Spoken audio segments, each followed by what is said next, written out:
आज हमारी ज़िला शिमला, सिरमौर, सोलन, शिमला संसदीय क्षेत्र के जो हमारे ब्लॉक प्रधान है कांग्रेस पार्टी के, ध्वजधारक है कांग्रेस पार्टी के, और जो हमारे संबंधित 17 विधानसभा क्षेत्र के प्रभारी है, उनकी बैठक आगामी लोकसभा चुनाव से संबंधित आज पार्टी कार्यालय में हुई, जिसमें विस्तार से, हालांकि हमारे चुनाव आपके 7वें चरण में है, हमारी रणनीति किस तरह से हम जनता के बीच जाएंगे, उसके बारे में सभी हमारे पार्टी अध्यक्ष प्रभारियों ने अपने विचार रखे, अपनी बातें रखी है, और निश्चित रूप में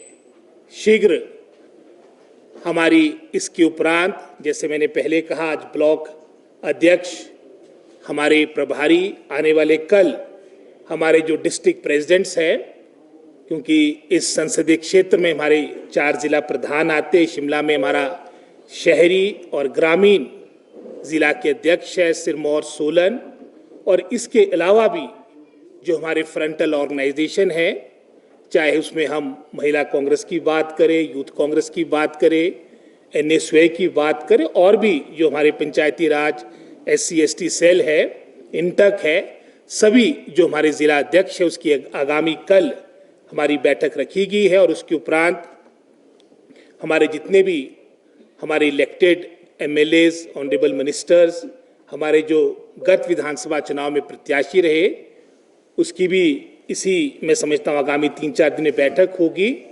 और सारे जो हमारे सार्थक विचार आगामी लोकसभा चुनाव से संबंधित है, उसको हम अपने प्रदेश नेतृत्व को, माननीय मुख्यमंत्री, पार्टी अध्यक्षा, हमारे महासचिव कांग्रेस पार्टी राजीव शुक्ला जी, उनके पास देंगे, और पूरी मजबूती के साथ कांग्रेस पार्टी ये चुनाव लड़ेगी।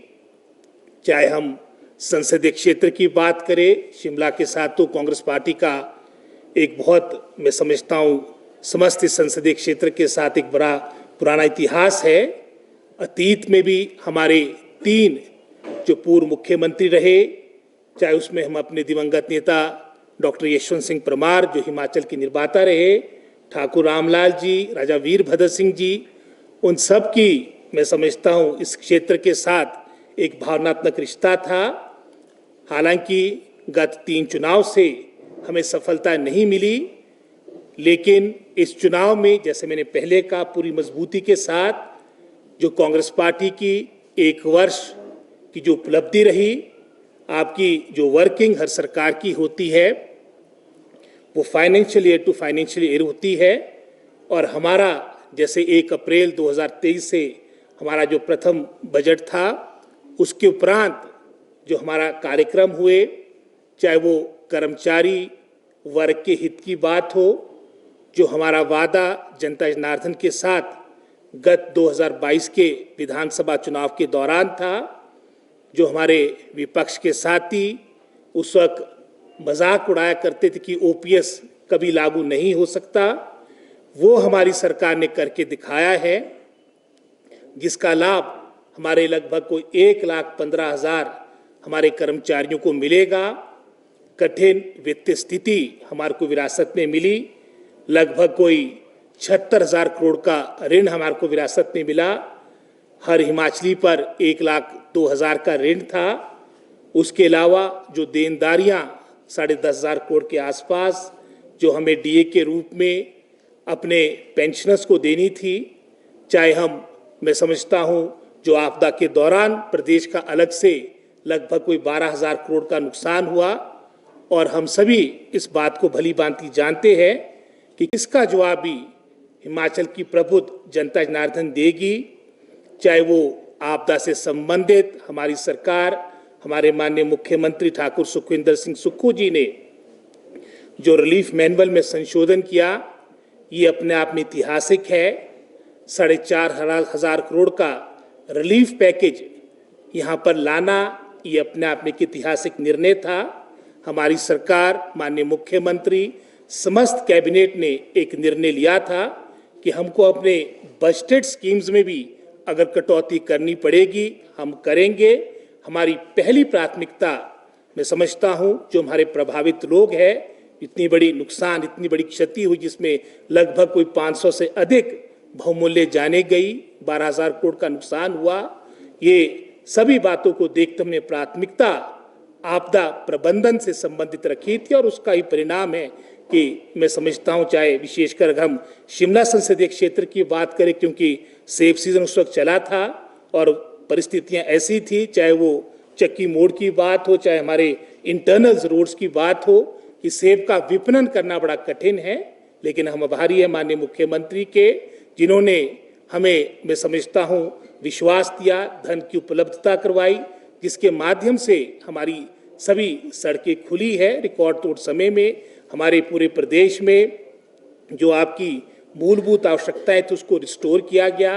हमारे जो, मैं समझता हूं, जो टूरिस्ट थे दुर्गम से दुर्गम स्थलों में, चंद्रताल जैसी जगह में, वहां पर भी बहुत ही, मैं समझता हूं, जगत सिंह नेगी जी की अगुवाई में, संजय अवस्थी जी जो हमारे ऑनरेबल मिनिस्टर सीपीएस थे उनकी अगुवाई में वहां पर उनको रेस्क्यू किया गया।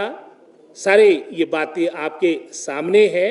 ये भी मैं समझता हूं अपने आप में एक ऐतिहासिक निर्णय रहा कि जहां अतीत में किसका घर आपके, मैं समझता हूं, आपदाग्रस्त होता था, जहां मात्र 1,30,000 की आपको पहले राशि दी जाती थी मुआवजे के रूप में, उस राशि को बढ़ाकर 7 लाख किया गया। हिमाचल प्रदेश कृषि और बागवानी पे आधारित है। 90% हमारी जनसंख्या आपकी ग्रामीण क्षेत्र में रहती है। आपका रिलीफ मैनुअल कृषि और बागवानी क्षेत्र में भी उसमें रचनात्मक बढ़ोतरी की गई। जहां अतीत में आपको प्रति बीघा जो नुकसान होता था क्रॉप लॉस का, मात्र कोई 300-350 की राशि थी, उसमें इजाफा करके आज के समय में, वर्तमान में, वो राशि 2,000 प्रति बीघा की गई है।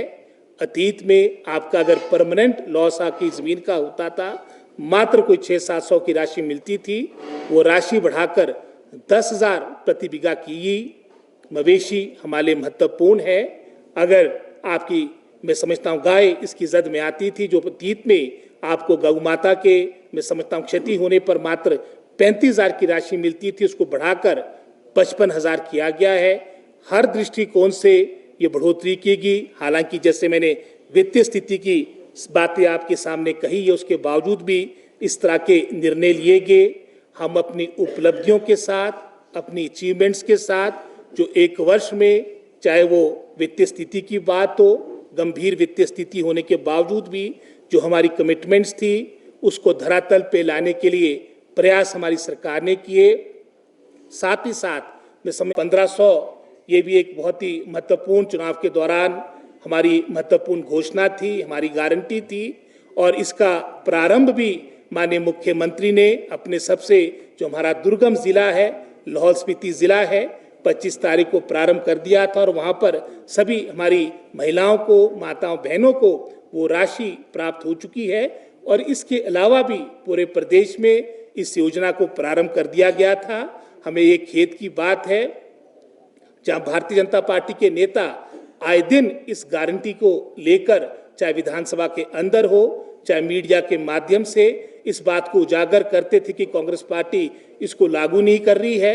जब लागू करने का समय आया, हमने इसके लिए पैसे का प्रावधान किया, तब इसका विरोध करके स्वयं जयराम ठाकुर जी अपने अन्य विधायकों के साथ, भारतीय जनता पार्टी के अपने वरिष्ठ नेताओं के पास साथ इलेक्शन कमीशन में गए थे। इसका विरोध वहां पर उन्होंने, मैं समझता हूं, वहां पर उसका विरोध किया है और उस बात को देखते हुए कहीं ना कहीं इसमें रोकने का भी प्रयास हुआ है। ये भी सारी बातें हम जनता जनार्दन के बीच, जो इनकी जन विरोधी नीति है, महिला विरोधी जो इनकी, मैं समझता हूँ, सोच है, उसके साथ हम जनता के बीच जाएंगे। और हमें पूर्ण आशा है कि जनता जनार्दन के आशीर्वाद से, हमारे कार्यकर्ताओं की मेहनत और परिश्रम से कांग्रेस पार्टी बहुत अच्छी जीत यहाँ पर हासिल करेगी।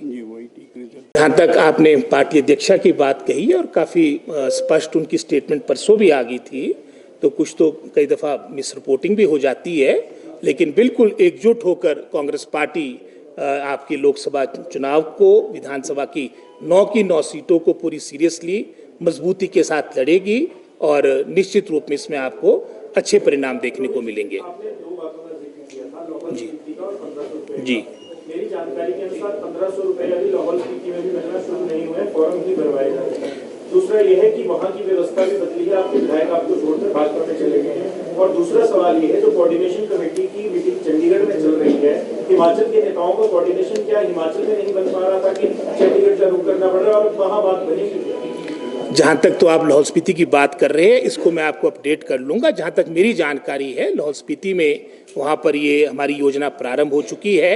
और जहाँ तक तो आप कोऑर्डिनेशन चंडीगढ़ से संबंधित बात कर रहे हैं, जो तो कोऑर्डिनेशन भारतीय जनता पार्टी की है, उनको तो पता है नहीं कि कोऑर्डिनेशन कहाँ से हो रही है। वो तो सिर्फ चार्टर्ड प्लेन्स में और हेलीकॉप्टर से हो रही है, जिसका भारतीय जनता पार्टी के जो हमारे नेता, उनको किसी को, चाहे वो जयराम ठाकुर जी थे लीडर ऑफ ऑपोजिशन, चाहे पार्टी अध्यक्ष थे, किसी को पता नहीं था कि कहाँ से उसका संचालन हो रहा है।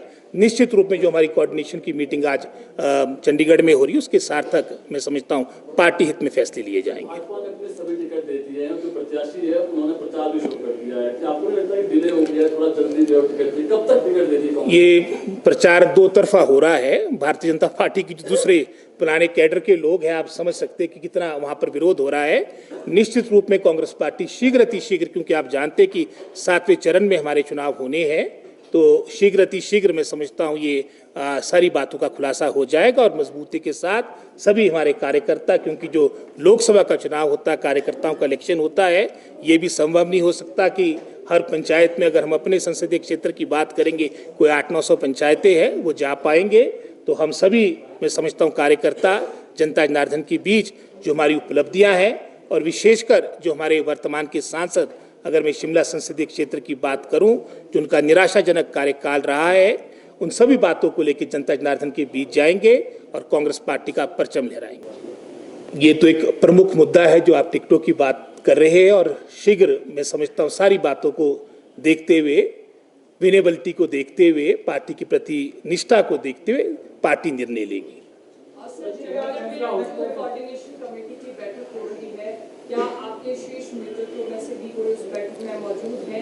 क्योंकि कहने को तो बैठक शिमला में भी हो सकती थी, अगर शिमला की लीडरशिप या हिमाचल की लीडरशिप होती तो वहाँ पर चंडीगढ़ में भी हिमाचल का हिस्सा है, वो भी हमारा ही पार्ट है। तो उसमें हमारे मुख्यमंत्री, पार्टी अध्यक्ष और हमारे 3-4 जो वरिष्ठ लोग उसके सदस्य हैं, वो वहाँ पर गए हैं। बात करें तो पूरी तरह से कांग्रेस जो पार्टी है वो बैकफुट पे है। किस पर? राष्ट्रीय परिप्रेक्ष्य में जी। जैसे लोकसभा के चुनाव में कितना असर पड़ेगा हिमाचल प्रदेश की सरकार ने जो काम किए हैं पिछले 15 महीने? हिमाचल प्रदेश ने उदाहरण के तौर पे, अगर जैसे मैंने ओपीएस का मुद्दा आपके साथ साझा किया है, राजस्थान भी सरकार थी जिन्होंने इसको इम्प्लीमेंट किया था। ये हमारे कर्मचारी भाइयों को भी देखना है, हमारे मतदाताओं को भी देखना है कि हमने किस पार्टी का साथ देना है। जैसे भारतीय जनता पार्टी राजस्थान में उनकी सरकार बनी, जो पहला निर्णय आपकी वहाँ की सरकार ने किया है, ओपीएस को बंद करने का किया। जहाँ हमारी सरकार ने बहाल करने का निर्णय लिया था, इन्होंने इसके विपरीत निर्णय लिया है। ऐसे बहुत से निर्णय जो हिमाचल ने मैं समझता हूँ लिए हैं, जिसका निश्चित रूप में बाहर भी और निश्चित रूप में हिमाचल प्रदेश में उसका असर देखने को मिलेगा।